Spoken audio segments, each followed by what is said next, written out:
Hello and welcome into this week's NASCAR K&N Pro Series Rewind show right here on Racing News Now. As always, I'm your host, Garth Allen. Thank you once again for joining me today. If this is your first time catching a Racing News Now video, consider going down below to hit that subscribe button and ring the bell for notifications so you don't miss a thing going forward from R&N.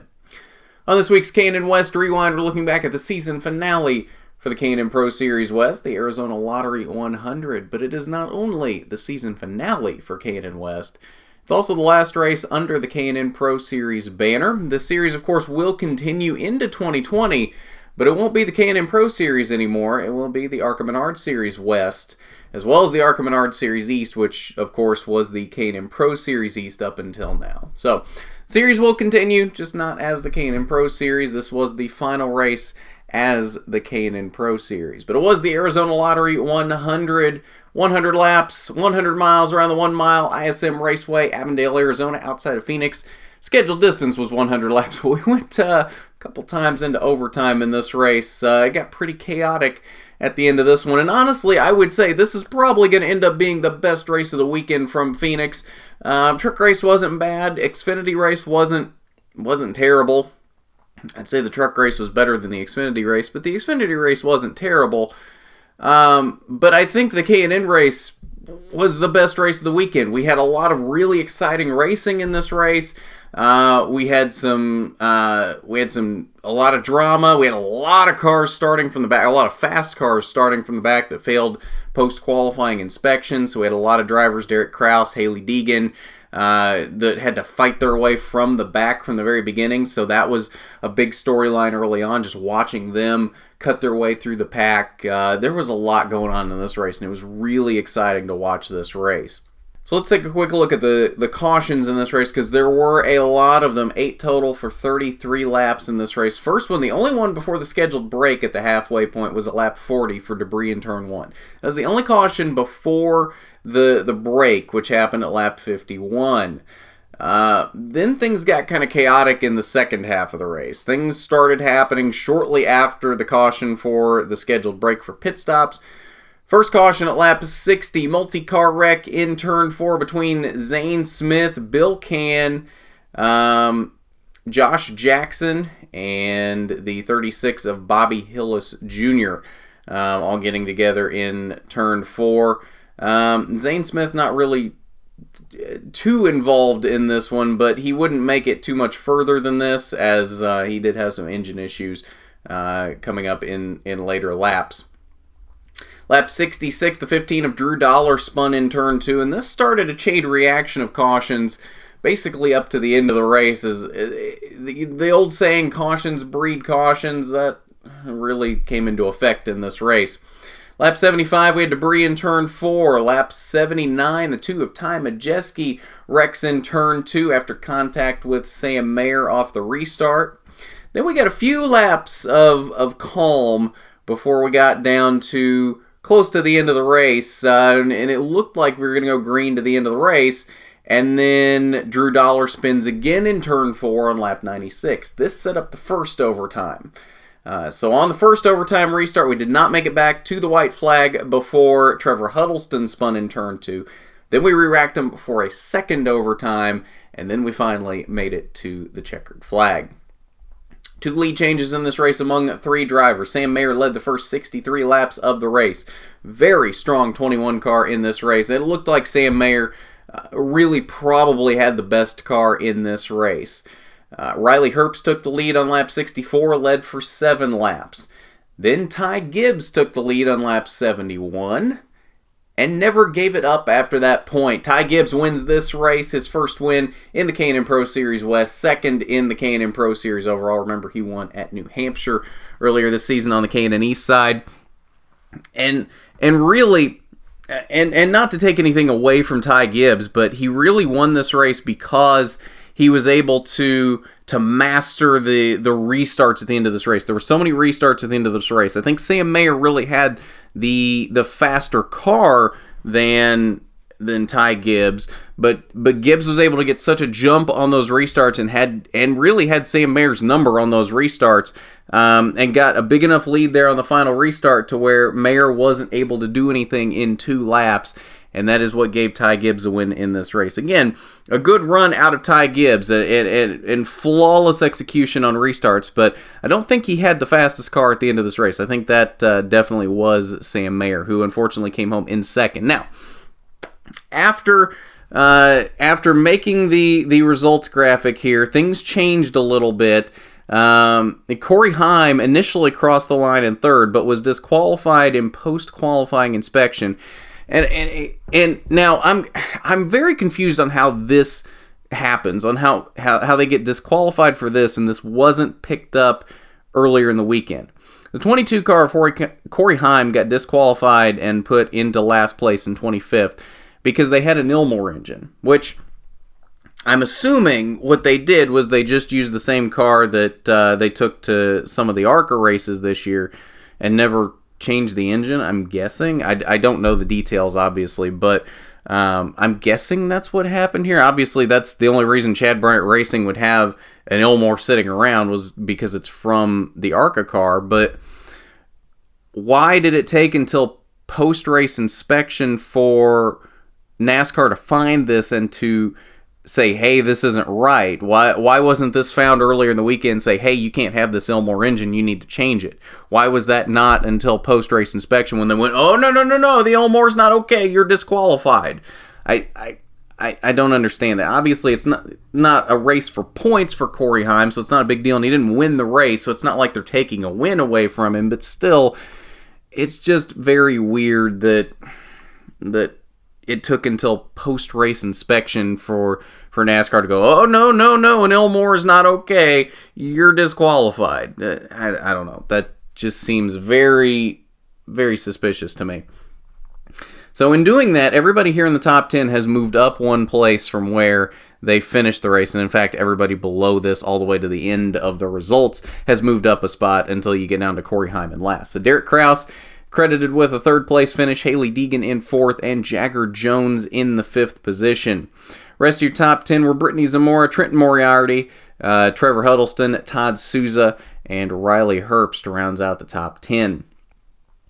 11th through 20th, a couple names down here closer to the bottom. Drew Dollar, of course, he had a couple of wrecks there in the middle of the race. Finally, lap 95 was the wreck that did him in, and he was not able to complete the race. And then Ty Majeski down here, his wreck there with about 20 to go. He came home in the 20th position.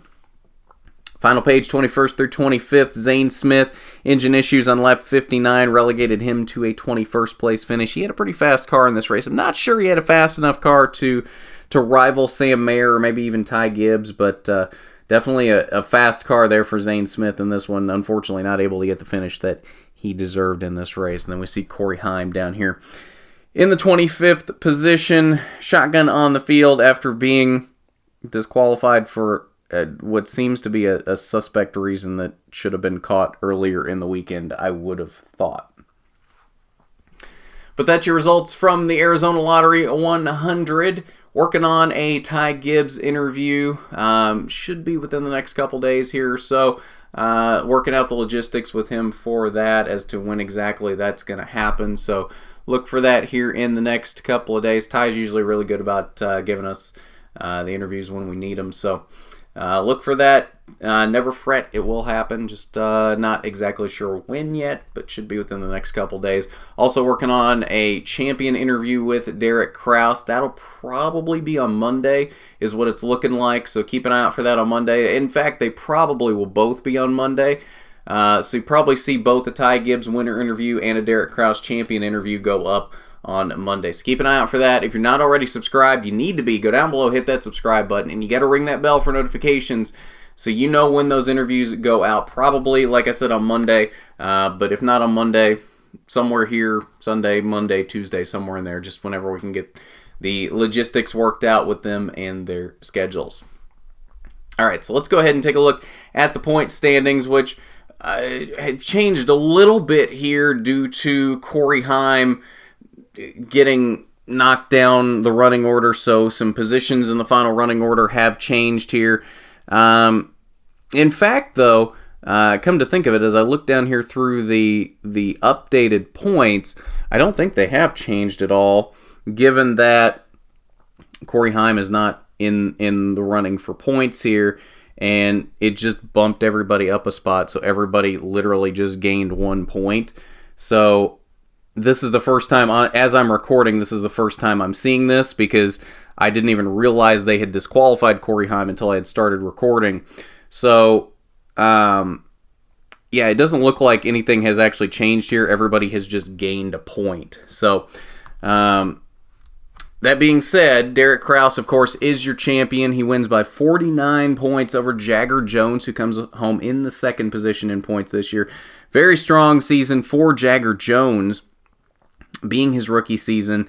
Coming home in the second position in points, I think we're going to see a lot of good things out of Jagger Jones next season in the ARCA Menard Series West, maybe the ARCA Menard Series East. I don't know exactly what the plans are for him there, but probably we'll see him in the ARCA Showdown as well. So I think we got some good things on the horizon that we'll see from Jagger Jones. Same thing for Hailie Deegan here in third. She ends up 52 points behind her teammate Derek Kraus in third. I'm sure not exactly the season she was looking for. Did pick up those 2 wins early in the season on the Las Vegas Dirt and at Colorado. So definitely picking up some impressive wins early in this season, and had some great runs on the year. 8 top 5s and 11 top 10s. Actually the exact same numbers as Jagger Jones had, other than Jones only having the 1 win. So a good season for Hailie Deegan. I think she probably, coming into this season, probably expected a little better than that, but still a good season overall for the driver of that 19 car.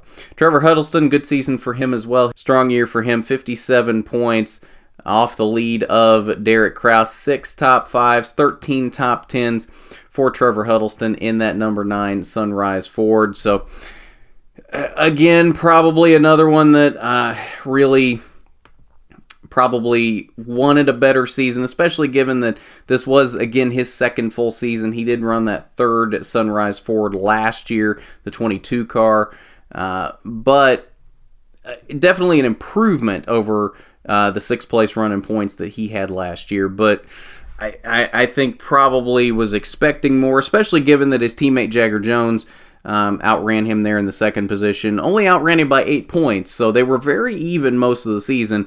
And Huddleston even picking up 1 more win than his teammate and 2 more top 10s. But I think definitely 4th.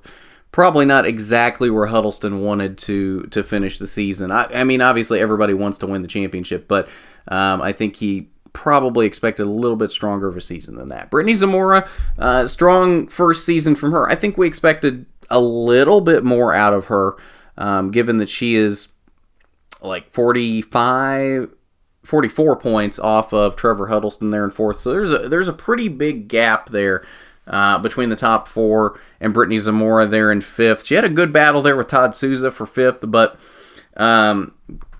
given that Todd Souza wasn't exactly a race-winning car most of the season, I think we definitely expected Brittany Zamora to be able to outrun him a little better than that, being in arguably the best cars in the field. Definitely one of the 2 best teams in the field between BMR and Sunrise Ford, but still a good first season for Zamora. I'm looking forward to seeing what she can do here going forward.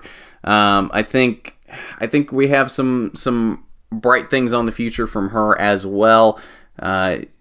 We did see some flashes this year from her. We never did see a win out of her, but did see some flashes, some really good runs at a few races, especially here later in the season. So I think she finally figured out these K&N cars late in the season, and it'll be interesting to see what she can do next season. I know I did see she was testing a car with Venturini Motorsports last week, so not really sure what her plans for 2020 are, but you never know. They may include ARCA with Venturini Motorsports. We'll see.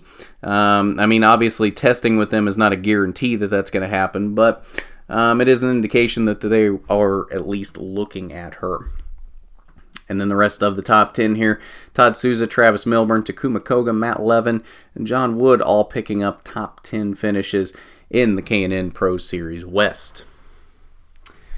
But that's your final point standings for the NASCAR K&N Pro Series West following the season finale at ISM Raceway, the Arizona Lottery 100. And I believe that'll do it for us on this K&N Pro Series Rewind. Like I said, look for a Ty Gibbs winner interview and a Derek Kraus champion interview probably Monday.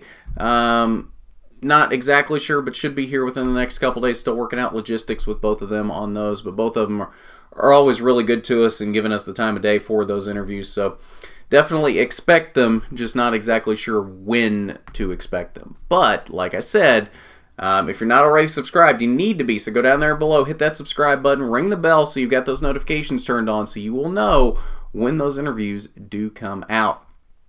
Cup Series Rewind coming up tomorrow night for their penultimate race of the season there from Pheonix, locking in the championship for next week in Homestead, Miami. And we did have a Trucks Rewind go up this morning. It was supposed to go up last night, and then things happened, and it didn't go up till, I think, noon today. So I do apologize for that, later than it was meant to go up, but it did go up to talk about their race last night from Pheonix as well. Pretty good race for them as well. I think the K&N race was a little better, but good race out of the trucks nonetheless. But I think that'll do it for this K&N Rewind. So, like I always say, while you're down there hitting that subscribe button, ringing the bell, why don't you hit that big thumbs up button if you like the video. It's always appreciated when you do that. Really do appreciate that.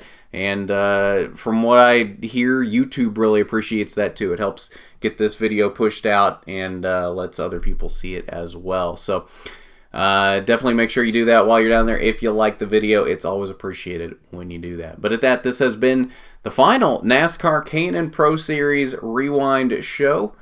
I'm Garth Allen for Racing News Now.